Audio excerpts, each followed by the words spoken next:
रामकृष्ण हरी मंडळी श्री स्वामी समर्थ. वर्षातील सर्व पौर्णिमा तिथीमध्ये शरद पौर्णिमा ही सर्वात महत्त्वाची आणि शुभ मानली जाते. शरद पौर्णिमा यंदा 16 ऑक्टोबर रोजी साजरी करण्यात येणार आहे. या दिवशी चंद्रप्रकाशामध्ये खीर तयार केली जाते, दूध आटवले जाते. शरद पौर्णिमेच्या रात्री देवी लक्ष्मी पृथ्वीच्या दर्शनासाठी येत असते आणि कोण जाग आहे, कोण तिची पूजा करत आहे तर हे पाहत असते आणि अशा भक्तांना ती सुखी आणि समृद्ध होण्याचा आशीर्वाद देत असते. या दिवशी चंद्र देखील त्याच्या 16 टप्प्यांनी पूर्ण होतो आणि अमृताचा वर्षाव करतो. चंद्राच्या किरणामध्ये ठेवलेल्या खिरीचे सेवन केल्याने अनेक रोग दूर होतात असं देखील म्हटलं जातं.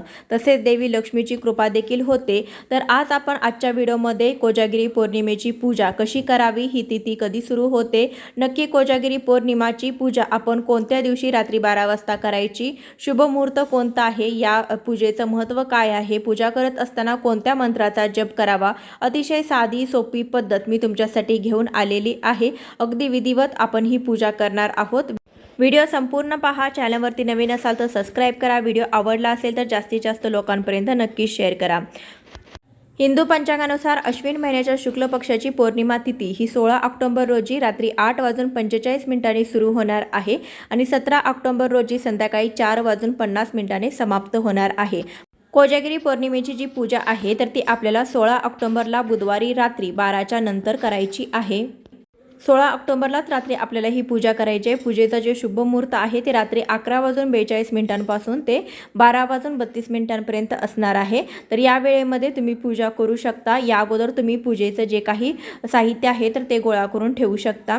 या दिवशी चंद्राची पूजा देखील केली जाते आणि चंद्रोदय हा संध्याकाळी 5:05 उगवणार आहे. तर यानंतर तुम्ही चंद्राची पूजा करू शकता. चंद्राची पूजा करण्यासाठी आपल्याला एक तांब्या भरून पाणी घ्यायचं आहे. त्यामध्ये थोडंसं कच्चं दूध टाकायचं आहे, हळदी कुंकू अक्षदा आणि एक फूल टाकायचं आहे आणि हे दूध जे आहे, हे जे पाणी आहे तर ते चंद्राला अर्घ्य म्हणून अर्पण करायचं आहे.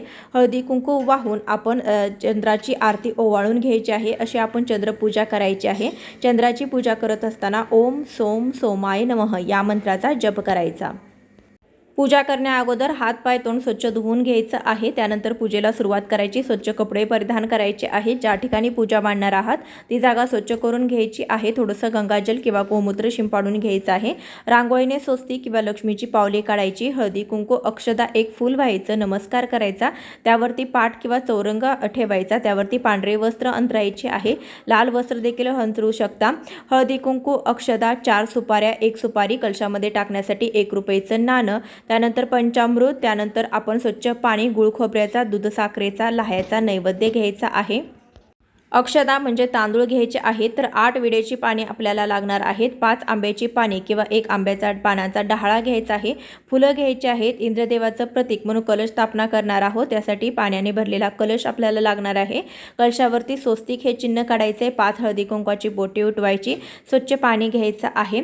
सर्वात आधी दीप प्रज्वलन करून घेऊया. दिव्याची पूजा करून घेऊया. त्यासाठी आपण अक्षदाच्या थोड्याशा आसनावरती हळदी कुंकू वाहून त्यावरती निरांजन दिवा ठेवायचा आहे. तेलाचा दिवा असेल तर आपल्या उजव्या बाजूला ठेवायचं आहे. तुपाचा दिवा असेल तर आपल्या डाव्या बाजूला ठेवायचा आहे. दिव्याला देखील हळदी कुंकू व्हायचा आहे. त्यानंतर अक्षदा व्हायचे आहेत. 1 फूल व्हायचं आहे.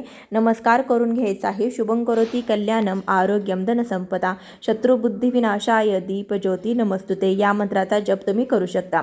त्यानंतर स्वतःला हळदी कुंकू लावून घ्यायचं आहे. पूजेला सुरुवात करायची आहे. थोड्याशा अक्षदाचं आसन दिलेलं आहे. त्यावरती हळदी कुंकू व्हायचं. त्यावरती महालक्ष्मीचा फोटो आपण ठेवायचा आहे. महालक्ष्मीचा फोटो ठेवल्यानंतर महालक्ष्मीला देखील हळदी कुंकू अक्षदा 1 फूल व्हायचं आहे. ओम महालक्ष्मीचे विद्महे विष्णुपत्नीचे धीमहि तन्नो लक्ष्मी प्रचोदयात या लक्ष्मी गायत्री मंत्राचा जप तुम्ही या दिवशी करू शकता. महालक्ष्मीला लाल फूल व्हायचं आहे. यानंतर आपण इंद्रदेव म्हणून कलशाची स्थापना करणार आहोत. त्यासाठी आपण थोडीशा तांदळाची रास घालायची आहे. त्यावरती हळदी कुंकू व्हायचं आहे. त्यावरती आपण पाण्याने भरलेला कलश ठेवायचा आहे. तर कलश यावरती आपण नारळ किंवा गजरा वगैरे नारळाला घालणार नाहीत, कारण की आपण हा मंगल कलश नव्हे तर हा कलश जो आहे तर तो इंद्रदेवतांचं प्रतीक म्हणून ठेवणार आहोत. त्यासाठी फक्त पाणी भरून कलश ठेवायचा आहे. कलशावरती हळदी कुंकू अक्षदा 1 सुपारी, 1 रुपयाचं नाणं, त्यानंतर 1 फूल व्हायचं आहे आणि या कलशावरती फक्त आंब्याचा ढाळा आपल्याला ठेवायचा आहे. आंब्याचा ढाळा नसेल तर 5 आंब्याची पाने ठेवली तरी देखील चालेल. इंद्रदेवांची पूजा करत असताना ओम इंद्राय नमः या मंत्राचा जप करायचा आहे.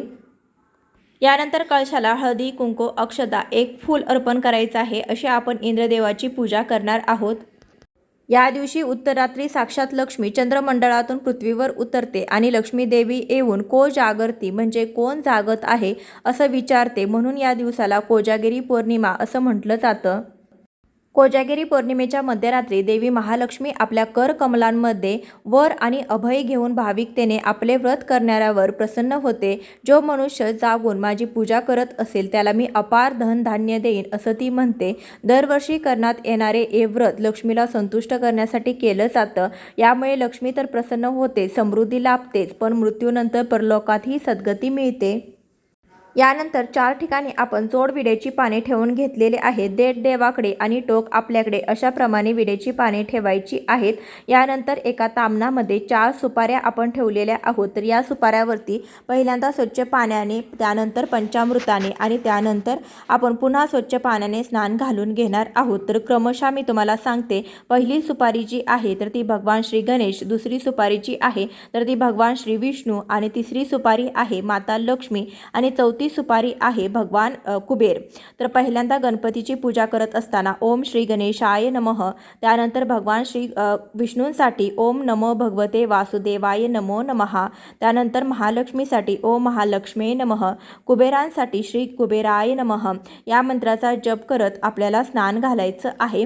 त्यानंतर 4 ठिकाणी आपण जी विड्याची पाने ठेवलेली होती त्या 4 ठिकाणी देखील आपल्याला तांदळाची रास घालून घ्यायची आहे. त्यानंतर पहिल्या विड्याच्या पानावर आपल्याला थोड्याशा अक्षता व्हायच्या, त्यावरती हळदी कुंकू व्हायचं, त्यावरती गणपती स्वरूपची सुपारी आपण घेतली होती ती सुपारी ठेवायची. गणपती बाप्पांना हळदी कुंकू वाहून घ्यायचं, अक्षता व्हायचं आणि त्यानंतर लाल फूल आपण गणपती बाप्पांना अर्पण करणार आहोत. गणपतीची पूजा करत असताना श्री गणेशाय नमः किंवा ओम गणपते नमः या मंत्राचा जप करावा. यानंतर भगवान विष्णूंची पूजा करून घ्यायची आहे. त्यासाठी आपण थोड्याशा अक्षतांवरती हळदी कुंकू वाहून घेतलेलं आहे. त्यावरती विष्णू स्वरूप सुपारीची स्थापना करायची, हळदी कुंकू व्हायचं, अक्षता व्हायच्या, त्यानंतर पिवळं फूल भगवान विष्णूंना अर्पण करायचं आहे. ओम नमो भगवते वासुदेवाय नमो नमः या मंत्राचा जप करावा. यानंतर माता लक्ष्मीची पूजा आपण करणार आहोत. त्यासाठी तांदळाच्या राशीवरती हळदी कुंकू व्हायचं, लक्ष्मी स्वरूप सुपारीची स्थापना करायची, त्यानंतर हळदी कुंकू, अक्षता आणि लाल फूल माता लक्ष्मीला आपण अर्पण करायचं आहे.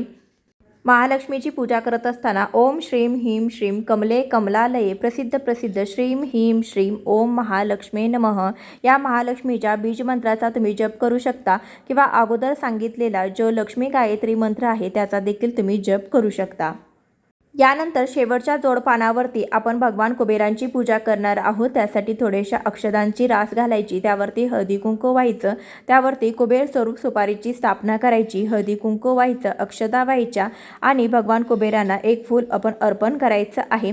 भगवान कुबेरांची पूजा करत असताना ओम ह्रीम श्रीम क्लीम श्रीम क्लीम वित्तेश्वराय नमः या कुबेरांच्या बीजमंत्राचा जप तुम्ही करू शकता. या दिवशी भगवान चंद्राची पूजा करण्याला देखील अनन्यसाधारण असं महत्त्व आहे. यासाठी आपण गोलाकार चंद्र काढून घ्यायचा आहे, कारण की या दिवशी 16 कळांनी पूर्ण असा हा चंद्र असतो. त्यासाठी प्लेटमध्ये अशा प्रकारे मी अक्षता स्वरूप चंद्राची प्रतिमा बनवून घेतलेली आहे. तुम्ही खाली देखील वस्त्रावरती गोलाकार अक्षता ठेवून चंद्र बनवू शकता. मी अशी प्लेटमध्ये बनवून घेतलेली आहे. हळदी कुंकू, अक्षता, फूल व्हायचं आहे. ओम सोमाय नमः या मंत्राचा जप करत चंद्रदेवतेची पूजा करायची आहे. यानंतर गणपती बाप्पांना आपण भरीव चौकोनी मंडळ पाण्याचं बनवून त्यावरती गुळ खोबऱ्याचा नैवेद्य दाखवणार आहोत. या दिवशी चंद्रप्रकाशामध्ये दूध आटवलं जातं आणि तेच दूध, आटवलेलं दूध महालक्ष्मीला अर्पण केलं जातं आणि नंतर ते प्रसाद म्हणून ग्रहण केलं जातं.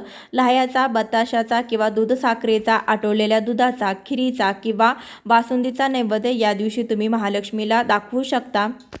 नैवेद्य दाखवल्यानंतर ऋणरोगादि दारिद्र्यं पापं च अपमृत्युं यमः भयं शोम मनस्तापा नश्यन्तु मम सर्वदा अशी आपण प्रार्थना करायची आहे. म्हणजे हे महालक्ष्मी, माझ्यावरती असलेलं ऋण, रोग, दारिद्र्य, पाप, अपमृत्यू, हे भय, हे सर्व नष्ट होऊन तू मला सर्व मंगल करण्याचा आशीर्वाद दे, असा याचा अर्थ होतो. यानंतर धूप, दीप, कापूर ओवाळून घ्यायचा आहे. तर अशी आपण कोजागिरी पौर्णिमेची पूजा अतिशय साध्या सोप्या पद्धतीने करायची आहे. कोजागिरी पौर्णिमेच्या रात्री चंद्रमंडळातून उतरून साक्षात महालक्ष्मी पृथ्वी तलावर येते. ती चांदण्याच्या प्रकाशामध्ये अमृत कलश घेऊन येते आणि सगळ्यांना विचारते, को जागरती, को जागरती. तिने आणलेल्या अमृत कलशामध्ये असलेले ज्ञान वैभव्य देण्यासाठी ती पृथ्वी तलावर आलेली असते. जे माता लक्ष्मीला साथ घालतात, जागरण करून तिची सेवा, उपासना, पूजा करतात त्यांना ही सुख समृद्धी मिळत असते. म्हणून कोजागिरी पौर्णिमेच्या रात्री जागरण करून चंद्रप्रकाशामध्ये दूध आटवले जातात आणि हे दूध महालक्ष्मीला अर्पण करून त्यानंतर प्रसाद म्हणून ग्रहण केले जातात. कोजागिरीच्या रात्री महालक्ष्मीची पूजा केल्याने आयुष्यामध्ये सुख, समृद्धी, ऐश्वर्य प्राप्त होते. व्हिडिओ आवडला असेल तर जास्तीत जास्त लोकांपर्यंत नक्की शेअर करा. चॅनलवर नवीन असाल तर सबस्क्राईब करा. भेटूया अशाच एखाद्या व्हिडिओसोबत. तोपर्यंत श्री स्वामी समर्थ. जय जय स्वामी समर्थ.